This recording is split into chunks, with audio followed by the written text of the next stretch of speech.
sing me your story, paint an emotion. Come on and dance in community. We've all got something to share. We've all got something to share. So sing me your story, paint an emotion. Come on and dance in community. We've all got something Welcome. to share. It's humbling to be here and to see all of you who have come. Some of you from very far, some of you neighbors. I am moved by the wisdom of the elders who are with us tonight, and I want to acknowledge some of the people for whom it's a late night tonight. I want also to acknowledge in a way today the people who are praying for us. In town, without the Precious Blood Sisters, we wouldn't be here tonight. We would not have made it. And they have held this event in their prayers. There are also people here and there in nursing homes, in sickness, who are praying for our vocation and our mission. So I want to acknowledge that this event of tonight is not ours. It belongs to much larger than us, and people of different creeds, different faiths. But we have our common humanity here. But I'm here, I'm not the speaker tonight, so I'm here to welcome Carl. Carl McMillan, who is our speaker. He is the community leader of L'Arche Daybreak. And he came supported by many people from L'Arche Daybreak, and we are grateful to celebrate with us. He has lived in L'Arche Daybreak since 1988. He is a native of the Berkshires in western Massachusetts, and he has worked as a strong advocate in the field of disabilities many years, before L'Arche and since being at L'Arche. He has been also a mentor for me personally when I started as community leader. He was coming once a week or for a period of time, and I am grateful, Carl, for what I have learned from you. He has also traveled extensively with Henry Nouwen when Henry lived in the Daybreak community, and with other members of the community, giving retreats all across North America. And Carl can often be found in the kitchen or in the garden. Those are two of his passions, and he's very faithful to the table. So without further ado, I would like to welcome Carl, a brother for me in L'Arche and a mentor.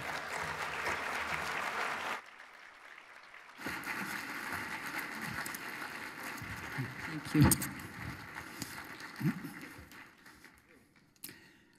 Thank you, Toinette, and thank you to everyone for being here tonight. The table has a central place in L'Arche, so it's really wonderful that we're able to share a meal together like this. But I want to tell you, our gatherings are not quite this big usually, and this is really an extraordinary event, and I think it's the biggest event of its kind in Canada. So I think we need to take a moment to give thanks to the convention staff and to the organizing committee for this wonderful dinner tonight.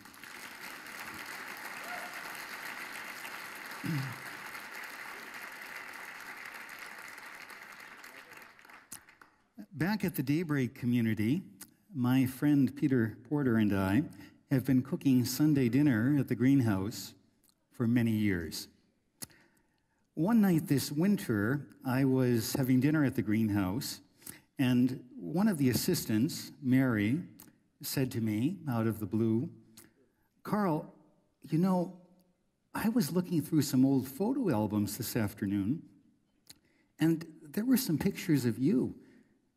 Boy, you used to be young." She sounded so surprised.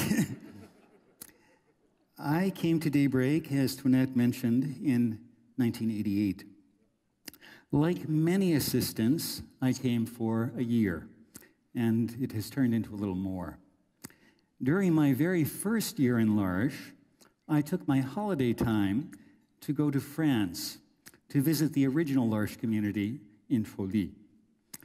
It just happened to be the 25th anniversary of L'Arche, and when they were celebrating there. And that was 25 years ago. This year, 2014, marks the 50th anniversary of the founding of L'Arche. This year, all over the world, L'Arche will celebrate this Golden Jubilee year. Now, I know that many of you are seasoned L'Arche people here tonight, but I also understand that there are a big group of people here tonight for whom this is your very first L'Arche gathering. We're especially happy that you are here tonight. If we've learned anything over the past 50 years, it's that the friends around a L'Arche community are essentially as important as the people who are part of the day-to-day community life. The accent for tonight is on celebration for the first 50 years of L'Arche and for L'Arche London. I will take a few minutes tonight to share with you about three things. First, the story of L'Arche, how L'Arche began, the condensed version. 2, the mission of L'Arche. And 3, the challenges for L'Arche today in Ontario. We're going to use this screen as a kind of big photo album, and I want to thank Warren Pott and the L'Arche Canada Foundation for their help in assembling the pictures for this presentation.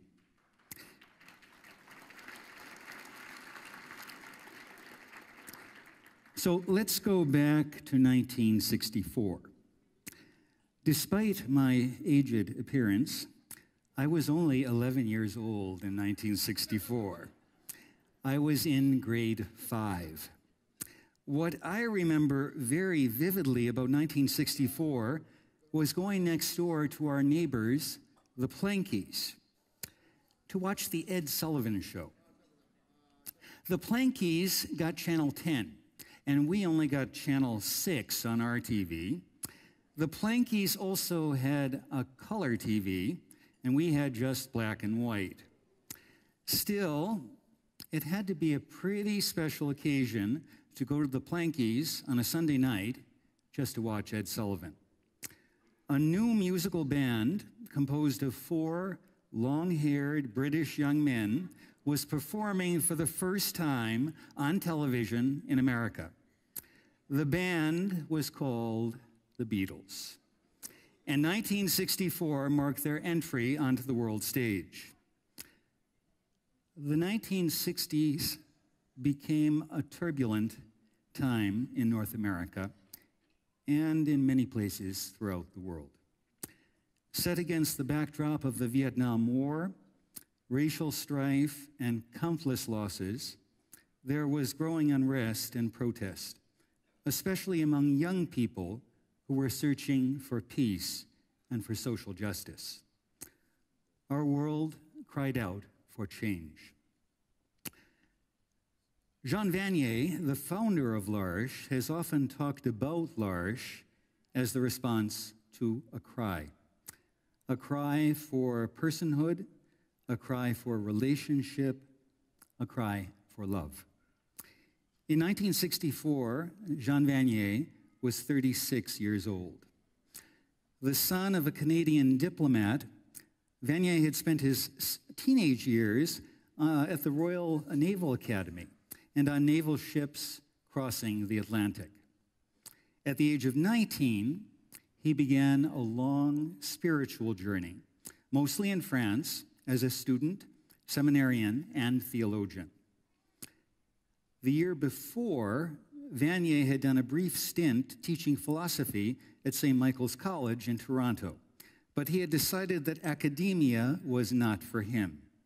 He returned to France to visit the priest who would become his most significant spiritual teacher and mentor, Father Thomas Philippe, known to everyone, even English speakers, as Père Thomas. Père Thomas had become the chaplain of a small institution for men with intellectual disabilities called the Val-Fleury in the sleepy French town of Trolly. Jean Vanier had no experience of people with intellectual disabilities. He began to spend time with the men who lived at the Val, and he visited other institutions in France. Of that seminal period, he wrote, "I was touched by these men with mental handicaps, by their sadness, and by their cry to be respected, valued, and loved." It was Père Thomas who suggested to Jean Vanier that maybe he could do something. What Vanier decided to do was to buy a small house in the village and invite some men from the Val-Fleury to live with him. In the end, it was two men, Raphaël Simy and Philippe Saut, who became Jean's housemates. They called their home L'Arche, the French word for the ark. It was very simple. There was no indoor plumbing. In the beginning, Vanier did most of the cooking, and it wasn't very good. Jean, Raphael, and Philippe did the shopping and the chores together to keep the place going. Yet people could not help but be inspired by this little ark of the poor, and a variety of people began to come to help. Those early days were an important time of discovery for Vanier. To his surprise, Raphael and Philippe had become important spiritual teachers for him. Vanier began to recognize, and these are his words, that we are healed by the poor and the weak, that we are transformed by them if we enter relationship with them, and that the weak and the vulnerable have a gift to give our world. Less than a year into the L'Arche journey, the director of the Val-Fleury and most of its staff resigned.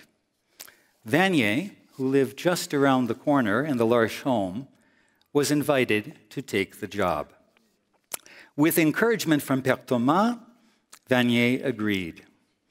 He accepted a huge ring of keys for the many doors and gates at the Val-Fleury. Vanier opened all the doors and all the gates and promptly lost all the keys. Soon, the Val would become just a big old house in the growing L'Arche community. By 1968, there were several households. L'Arche had by then already become a spiritual destination for young people looking to experience community. Among those early assistants were a young Canadian couple named Anne and Steve Newroth. They dreamt of bringing home to Canada this dynamic model for community where people of all abilities could share life together. In 1969, the dream came true. Steve and Anne opened the doors of Daybreak, a small farm in Richmond Hill, Ontario, donated by an order of religious sisters. Daybreak became the second L'Arche community in the world. Steve and Anne were Anglicans, and they soon built relationships with local churches. L'Arche, founded in a French and very Catholic milieu, had in Canada become ecumenical. The following year, in 1970, the third L'Arche community opened in Bangalore, India, and a friendship formed between Jean Vanier and Mother Teresa.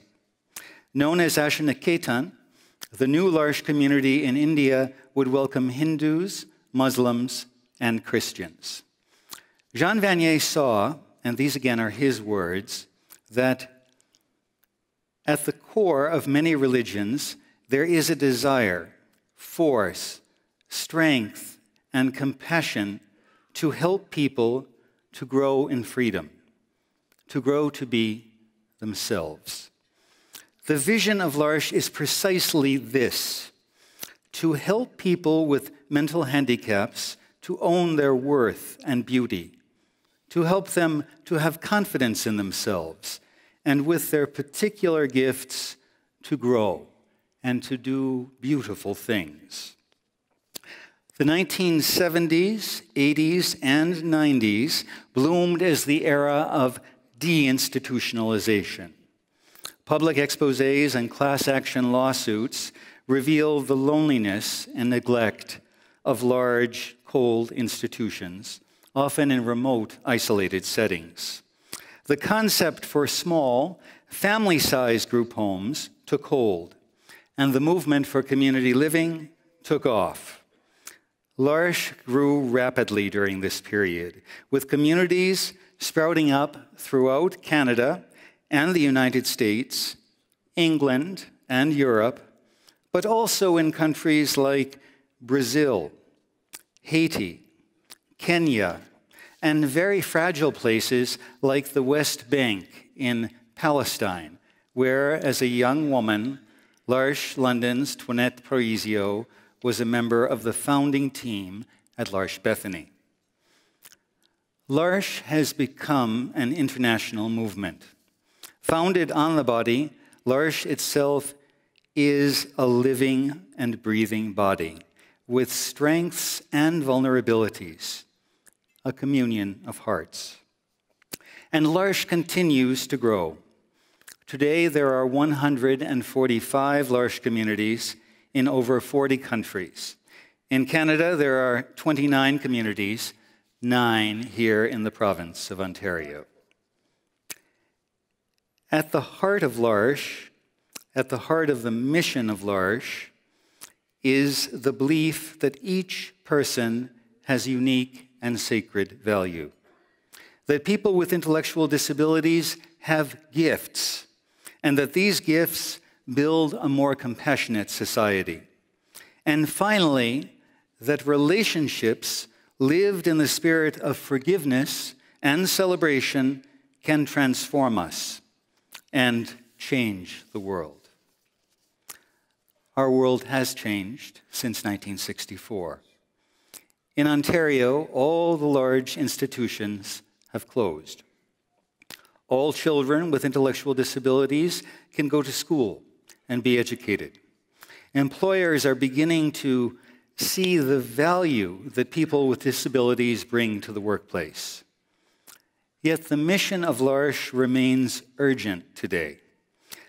Across Ontario, thousands of young people with intellectual disabilities graduate from high school each year with no options for work, nothing to do, and too often, no friends.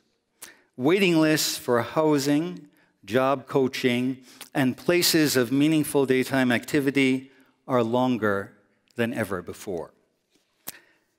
L'Arche London, founded in 1997, is a sign of how the mission of L'Arche can take form in a community and transform lives. The community of L'Arche London has a dream, and tonight they will share that dream with us. As Père Thomas said to Jean Vanier 50 years ago, maybe you can do something. Tonight, we celebrate this golden jubilee year for L'Arche in the world. At the same time, we celebrate L'Arche London as this courageous community continues to reach out and change the world with love, one heart at a time. Change-moi ton histoire dans ce monde, ou bien dessine